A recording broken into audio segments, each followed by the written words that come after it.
지난 한 주간 주의 은혜 가운데 평안하셨습니까? 4월 달이 지나고 5월 달 시작이 되어지면서 첫 번째 주일로 어린이 주일을 맞이하게 되었습니다. 어린아이와 같이 우리가 겸손한 마음 또 순진한 신앙을 가지고 하나님께 나아갈 때 하나님 기뻐 받으시고 하늘 문을 여셔서 우리 가운데 하늘의 신령한 복을 풍성히 내려주실 줄을 믿습니다. 마음의 문을 활짝 열고 오늘도 우리 가운데 찾아와 주시는 주님을 우리 마음에 모셔드릴 수 있는, 중심에 모셔드릴 수 있는 복된 예배 되어지기를 주님의 이름으로 축복합니다. 아멘. 자, 우리 옆에 있는 분들 앞뒤로 우리 반갑게 인사 나누십시다. 하나님 우리를 사랑하십니다. 하나님 우리를 사랑하십니다. 축복합니다. 감사합니다.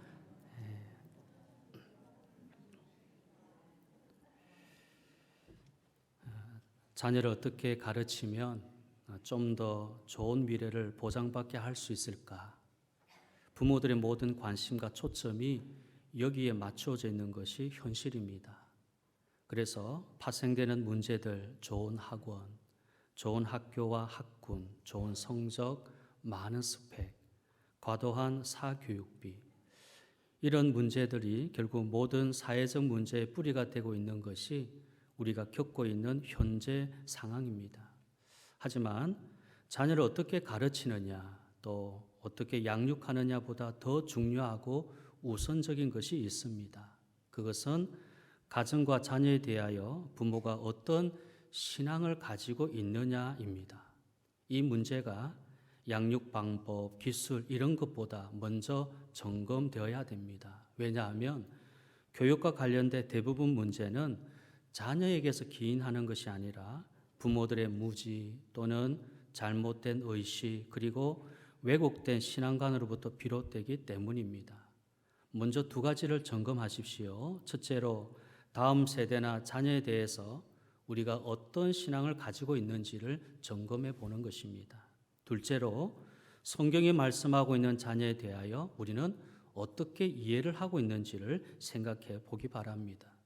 신앙 안에서 이 두 가지가 명확하게 정립될 때 우리가 비로소 자녀를 어떻게 양육해야 되는지에 대한 방법, 기술, 방향, 목표가 정립되며 그때서야 비로소 부모로서, 학부모로서가 아닙니다. 부모로서 자녀를 바르게 가르칠 수 있게 됩니다.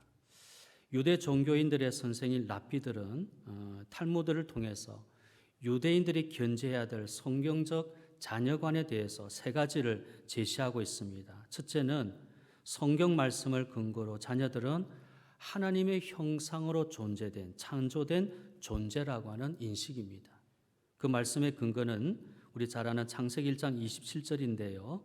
하나님이 자기 형상 곧 하나님의 형상대로 사람을 창조하시되 남자와 여자를 창조하시고 우리 자녀들은 하나님 형상으로 창조된 존재다라는 인식입니다. 둘째로 창세기 48장 9절 말씀에 요셉이 아들들을 야곱에게 소개할 때 이는 하나님이 여기서 내게 주신 아들들이니이다라고 소개합니다.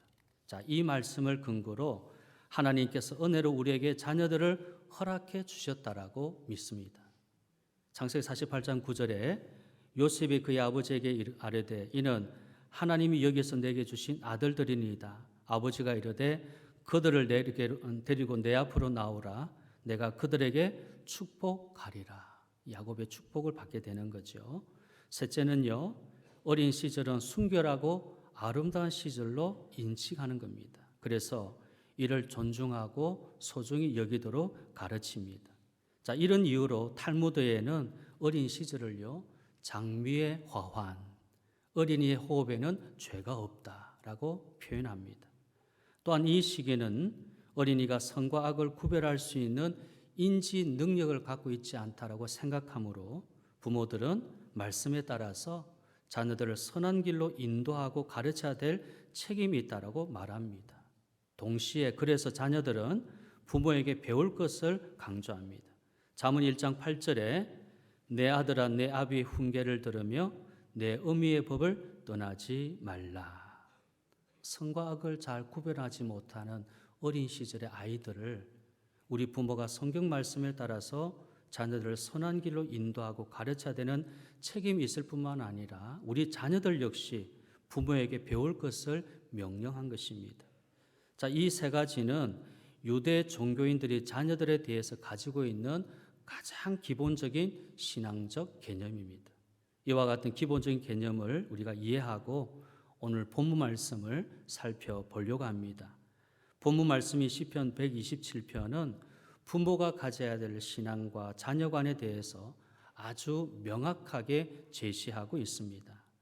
1절, 2절 말씀은요, 우리가 어떤 신앙을 견지해야 되는지 선언합니다. 그리고 3절에서 5절 말씀에는 성경적 자녀관에 대해서 가르쳐 주고 있습니다. 먼저 자녀를 둔 부모가 하나님을 믿는 신앙인으로서 인생의 성공과 실패가 전적으로 사람의 노력에 달려있는 것이 아니라 하나님의 도우심에 달려있다라고 고백하는 것입니다. 둘째로 하나님이 함께하지 아니하면 인간의 모든 수고가 헛되다, 공허하고 허무하다라고 고백합니다. 자, 이 사실을 오늘 시편 기자는 가정을 예로 들어서 말씀하고 있습니다. 1절 말씀을 보겠습니다. 여호와께서 집을 세우지 아니하시면 세우는 자의 수고가 헛되며 여호와께서 성을 지키지 아니하시면 파수꾼의 깨어 있음이 헛되도다. 하나님의 도움 없이 하나님이 함께하지 아니하면 우리 인생의 수고가 헛되고 불확실한 것입니다. 한 가정을 이루고 자녀를 양육하는 귀중한 일에 있어서도 동일하죠. 자, 이 말씀에 사용된 집을 세우지, 여기 세우지의 히브리어 보나이우라고 하는 이 단어의 의미는 아주 유능한 기술자를 말하고 있습니다. 즉, 자녀 양육에 있어서 아무리 좋은 방법, 유능한 기술, 물질을 투자한다 해도 인간의 성패는 전적으로 사람의 노력 여하에 달려있는 것이 아니고, 그렇죠? 하나님이 함께하지 아니하면 결과에 대해서 불안하고 불확실할 수밖에 없다고 하는 선언입니다. 자, 그 수고와 노력에도 불구하고 불안함과 불확실한 미래 때문에 고민하고 번민하는 인생에 대해서 2절 말씀에 이렇게 표현하고 있습니다. 너희가 일찍이 일어나고 늦게 누우며 수고의 떡을 먹음이 헛되도다. 그러므로 여호와께서 그의 사랑하시는 자에게는 잠을 주시는도다. 얼마나 많은 사람들이 수고합니까? 얼마나 노심초사하고 불안해합니까? 부모들이 자녀들을 위해서 수고하지 않기 때문에 불안해합니까? 결코 그렇지 않습니다. 모든 부모님들은 각자가 처한 상황에서 최선을 다합니다. 그럼에도 불구하고 불안한 것입니다. 하지만 이와 반대로 하나님이 함께하지 아니하면 인간의 모든 수고가 헛되다고 고백하는 부모, 인생의 성공과 실패가 전적으로 사람의 노력에 달려 있는 것이 아니라 하나님의 도우심에 달려 있다고 고백하는 신앙인 부모는 불안이나 초조한 마음 때문에 밤을 새우지 않습니다. 그래서 시편 기자는 하나님이 사랑하는 자에게 잠을 주신다라고 말씀하신 것입니다. 하나님에 대한 신앙, 이 신앙이 확고한 사람에게 참된 평안을 주신다는 약속입니다. 그럼 여러분, 어떻게 양육하고 무엇을 해 주을까 할까 고민하는 것보다 부모인 여러분의 신앙관이 더 중요하고 먼저 점검해야 할 요소입니다. 그 다음으로 성경이 자녀에 대해서 어떻게 말씀하시는지를 살펴보는 것이죠. 우리 성경은 자녀들에게 뭐라고 말하고 하고 있는지. 자, 시편 기자는 3절부터 5절에서 우리 자녀가 어떤 존재인가를 가르쳐 주고 있습니다. 오늘 설교의 본론인데요. 자, 첫째는 자녀는 하나님의 기업이며 상급입니다. 자, 3절에 보니까 자녀를 첫째는 하나님의 기업이요, 둘째는 하나님의 상급이라고 선언하고 있습니다. 자, 3절 말씀 보겠습니다. 보라, 자식들은 여호와의 기업이요 태의 열매는 그의 상급이로다. 여기 보라라고 하는 이 말은 주목하는 내용입니다. 우리로 하여금 주목해서 자녀들은, 자식들은 여호와의 기업이고 태의 열매는 그의 상급이로다라고 선언하는 것입니다. 여러분, 이 말씀은요, 하나님 편에서 자녀를 이해하는 시금석과 같은 선언입니다.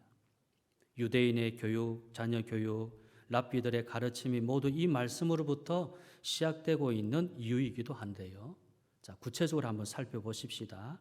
첫째로 자녀들은 하나님이 주신 기업입니다. 자, 여기에서 기업이란 의미는 계승자라고 하는 의미입니다. 계승자. 그러니까 신앙적이고 영적인 측면을 강조합니다. 이 개념은 하나님이 아브라함에 주신 약속, 즉 창세기 17장 7절 말씀에 언약의 기초를 두고 있습니다.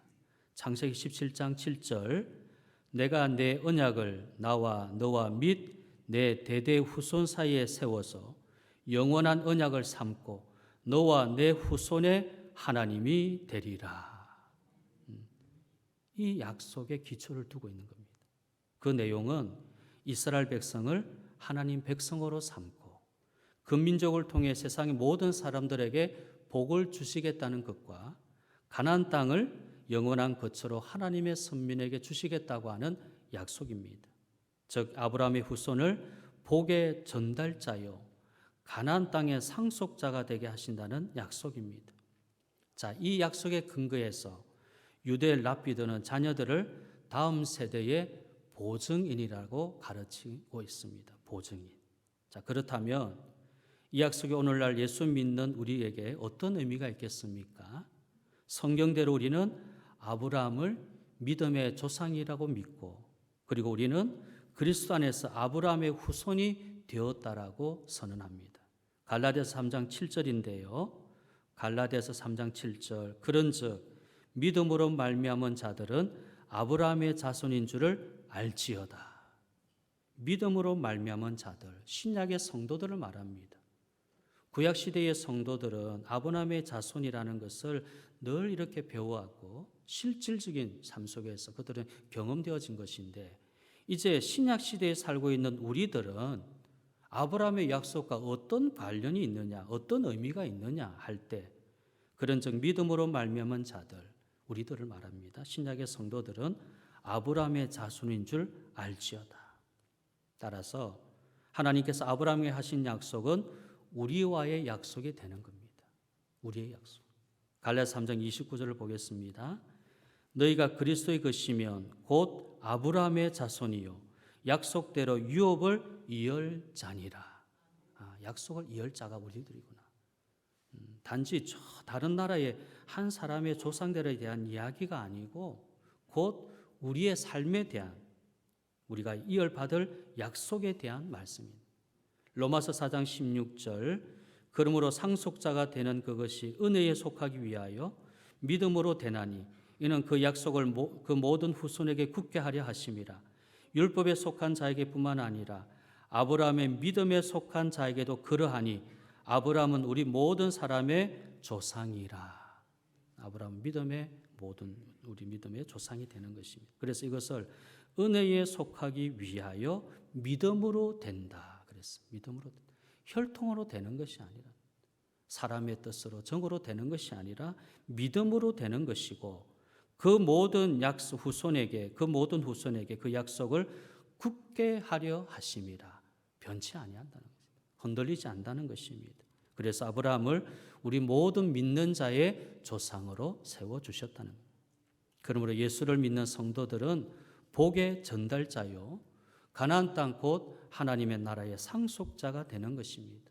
그리고 우리 자녀들은 약속을 이어갈 하나님의 기업, 곧 계승자인 것입니다. 자, 그런 이유 때문에 하나님은 가정에서 아버지에게 하나님과 같은 권위를 부여해 주시면서 자녀들을 신앙으로 잘 가르치도록 위탁하셨고, 자녀들에게는 부모를 존중하고요 그 권위와 가르침에 순종하라고 하나님은 명령을 하신 것입니다. 성도 여러분, 우리 자녀들은 단순히 세상적인 가치, 성공으로만 바라보지 않기를 바랍니다. 자녀들을 세상의 가치로, 세상의 성공으로 바라보아서는 안 됩니다. 우리의 생각과 마음과 눈의 시선을 땅에서 하나님에게로 향하도록 하십시오. 자녀들을 하나님의 언약을 계승할 다음 세대로 보기를 바랍니다. 이것이 하나님의 계획이라는 사실을 인정할 때 자녀에 대한 관점의 변화가 시작될 것입니다. 우리 자녀는 세상적으로 성공해야 돼. 이런 관점으로 보게 되어지면요, 학부모가 되는 것입니다. 공부해야 돼. 1등이 돼야 돼. 자꾸 그런 것을 요구하게 될 것입니다. 그러나 우리 자녀들이 하나님의 언약을 계승할 다음 세대로 본다면, 그래서 이렇게 관점의 변화가 일어나게 되는 것입니다. 하나님의 계획 속에 있다. 이 사실을 인정하는 것이 우리 자녀들에 대한 관점이 믿음으로 되는 것입니다. 또한 자녀들도 마찬가지죠. 나는 누구인가라는 질문 앞에서 생리학적인 접근만 하지 말고 창세전에 나를 아셨고 육적인 부모를 통해서 이 세상에 보내신 하나님을 기억하기 바랍니다. 그래서 우리가 좀 더 진지하게 다음 말씀들을 살펴보면요, 하나님의 섭리를 인정할 수밖에 없습니다. 이사야 44장 2절에 보면요, 너를 만들고 너를 모태에서부터 지어낸 너를 도와줄 여호와가 이같이 말하노라. 하나님이 어떤 분이시냐? 너를 만들고 너를 모태에서부터 지어낸 너. 예레미야 1장 5절, 내가 너를 모태에 짓기 전에 너를 알았고 너가 배에서 나오기 전에 너를 성별하였고. 에베소서 1장 4절, 곧 창세 전에 그리스도 안에서 우리를 택하사 우리로 사랑 안에서 그 앞에 거룩하고 흠이 없게 하시려고. 하나님은 우리를 여기 모태에서부터, 아니 모태에서 짓기 전에, 더욱 창세 전에, 세상이 생기기 전에도 이미 전에 하나님 우리를 계획하고 택하셨다는 것입니다. 여러분, 이 사실은 우리에 대한 하나님의 고백이자 선언입니다. 하나님이 우리들에게 대한 고백입니다. 선언입니다. 창세전에 너를 택했다. 모태에서 짓기 전에 너를 성별했다. 모태에서부터 너를 만들었다. 하나님의 고백입니다. 하나님의 선언입니다. 또한 여러분이 다음 세대 신앙의 계승자요 주역임을 인지하기를 바랍니다. 여러분, 이 사실을 깨닫는 것이 세상에서 가장 큰 지혜이고 명철이지요. 성경은 잠언 9장 10절에서 여호와를 경외하는 것이 지혜의 근본이요 거룩하신 이를 아는 것이 명철이니다. 하나님이 어떤 분이신지를 창세전에 너를 알고 계십니다. 모태에서 짓기부터 나를 성별, 그 하나님이시니까 그 하나님에 대한 경외가 지혜의 근본이고 거룩하신 이를 아는 것이 명철이다. 사례를 분별할 수 있는 지각을 주신다는. 둘째로 자녀들은 하나님이 주신 상급입니다. 여러분, 통상적으로 어떤 행위에 대한 대가로 주어지는 것을 상급으로 이해를 하지요. 내가 무슨 일을 잘했을 때 그 행위에 대한 대가로 주어지는 것이 상급입니다.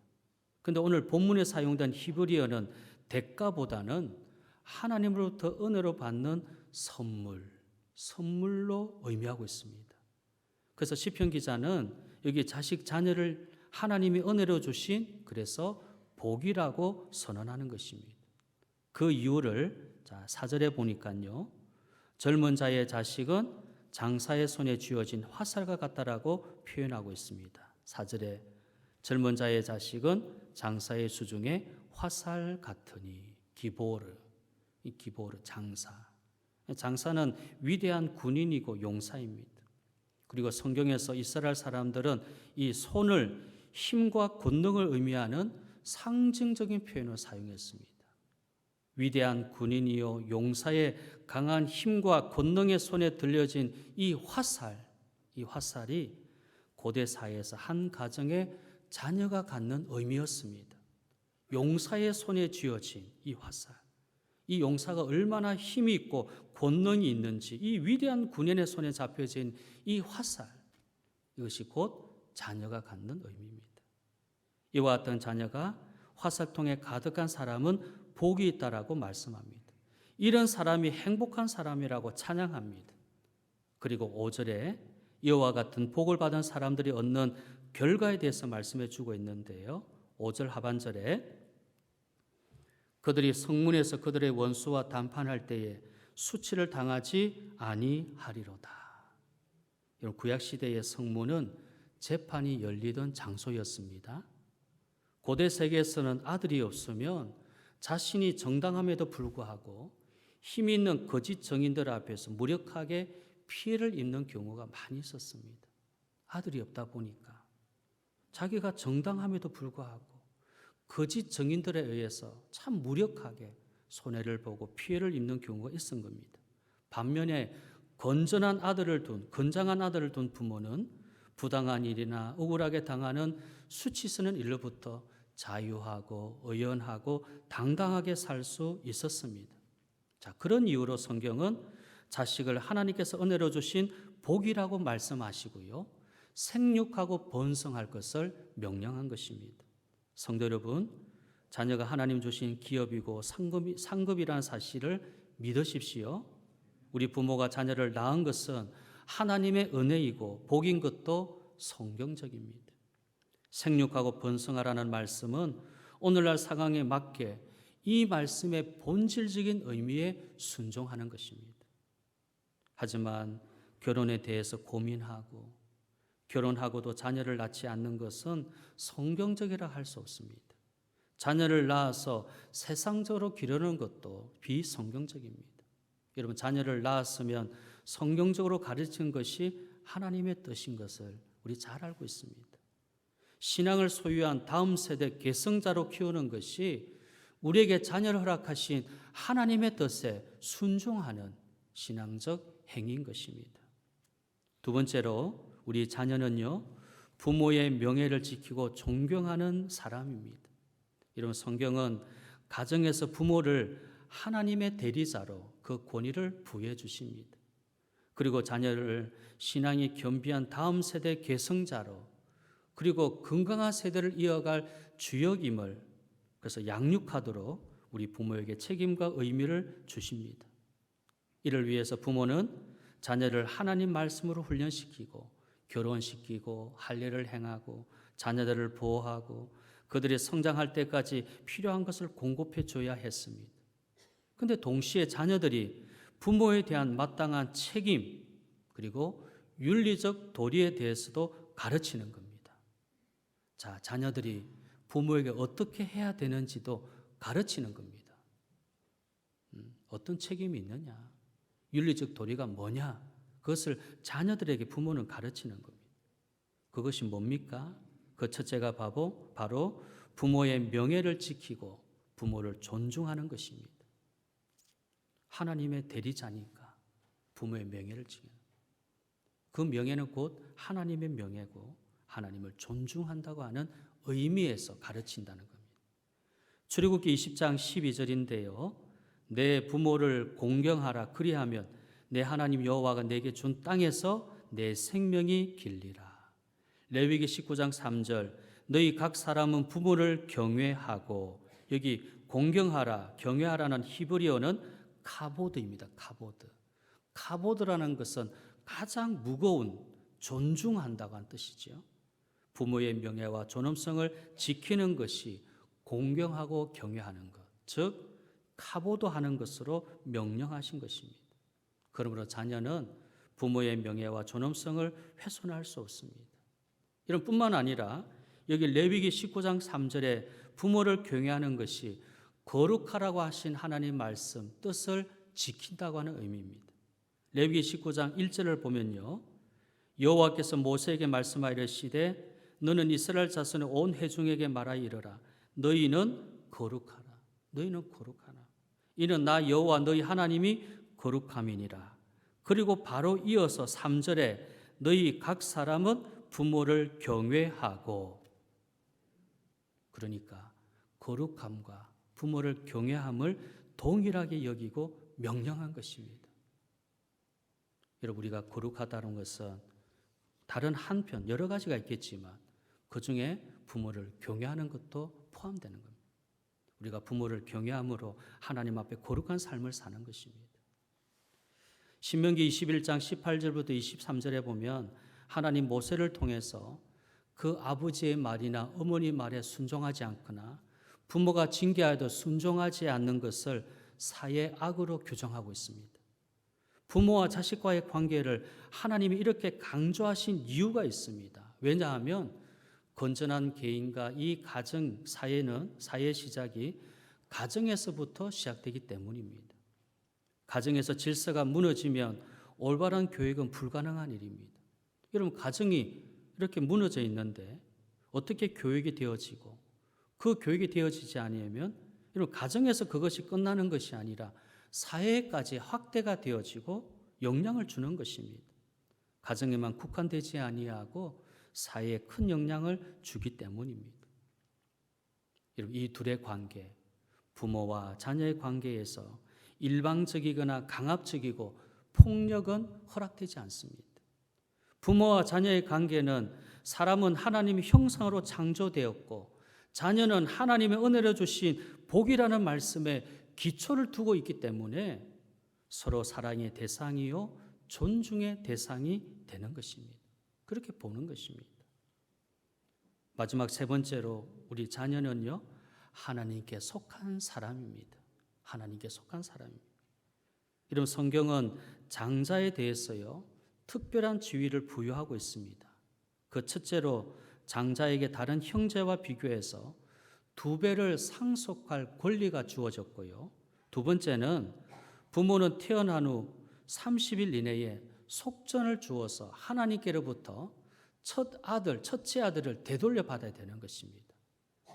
아이가 태어나면 30일 이내에 속전을 하나님께 주고 하나님으로부터 첫째 아들을 돌려받아야 되는 겁니다. 왜냐하면 출애굽 당시 모든 애굽의 장자들이 하나님의 징계로 죽임을 당할 때 이스라엘 백성들의 장자들은 양의 피를 인해서 구원받았기 때문입니다. 이 사건을 통해서 하나님은 이스라엘 장자를 하나님께 속한 자로 규정하고 있습니다. 출애굽기 13장 2절인데요. 이스라엘 자손 중에서 사람이나 짐승을 막론하고 태에서 처음 난 모든 것은 다 거룩히 구별하여 내게 돌리라. 이는 내 것이니라 하시니라.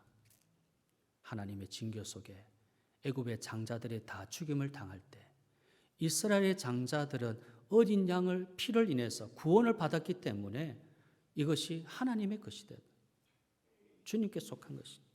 그래서 랍비들은 속전을 주고 하나님으로부터 장자를 돌려받는 이 행위 과정을 통해서 모든 자녀들은 본질적으로 하나님께 속해 있다고 인정하는 신앙적인 행위로 가르치고 있습니다. 이러한 해석에는 구약시대에 살았던 사람들의 독특한 사고체계의 배경을 두고 있는데요.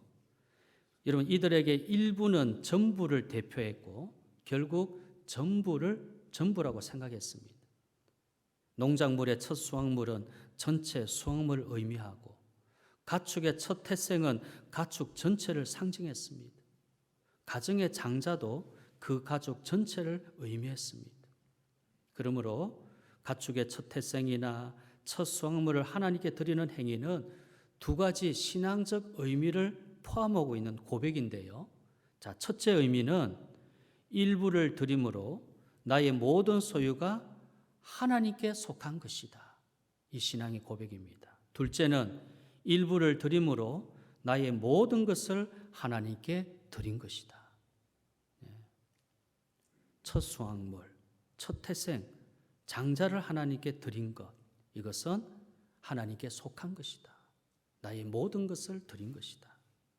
그러므로 부모가 속전을 주고 하나님부터 장자를 돌려받는 이 행위는요, 우리 가정의 모든 자녀들은 하나님께 속한 것이라고 인정하고 고백하는 신앙적인 행위인 것입니다. 비록 육신의 부모를 통해서 태어났지만 우리의 자녀는 궁극적으로 하나님께 속한 자요, 하나님의 관심 안에 있는 존재임을 가르쳐 주는 것입니다. 자, 우리 자녀들은 누구에게 속했습니까? 우리 자녀들은 누구에게 속했습니까? 하나님께 속했습니다. 누구의 관심 안에 있습니까? 하나님의 관심 안에 있습니다. 하나님의 관심의 대상입니다. 자, 이제 결론적으로 말씀을 드리겠습니다. 우리가 처음 말씀 시작할 때 우리 자녀들을 어떻게 가르칠까 생각하기보다는 우리가 무엇을 믿는지가 중요한 문제라고 말씀드렸습니다. 그리고 우리가 무엇을 믿는지 살펴보기 위해서 두 가지를 언급했습니다. 먼저는 자녀에 대한 부모의 신앙적 대전제를 말씀드렸고, 다음은 성경이 말하고 있는 자녀관에 대해서 살펴보았습니다. 그럼 성경은 우리 자녀들에게 이렇게 선포합니다. 말씀합니다. 한번 보여주십시오. 자녀는 하나님의 형상으로 지음받은 존재이다. 자녀는 하나님의 은혜로 우리에게 허락한 복이다. 자녀는 하나님의 기업 약속을 이어갈 존재이다. 자녀는 하나님의 상급이다. 자녀는 부모의 명예와 존엄성을 지켜야 할 존재이다. 자녀는 부모에게 순종하는 존재이다. 그리고 자녀는 하나님께 속한 존재이다.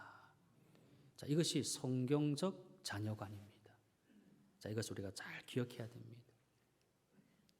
그러므로 부모는 성경적 신앙을 가지고 우리 자녀들을 바라볼 수 있기를 바랍니다.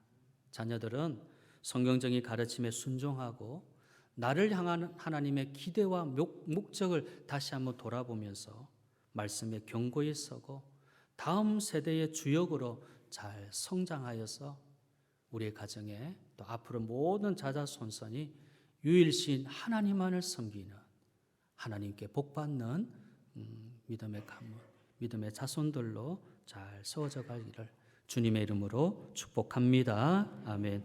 자, 기도하십시다.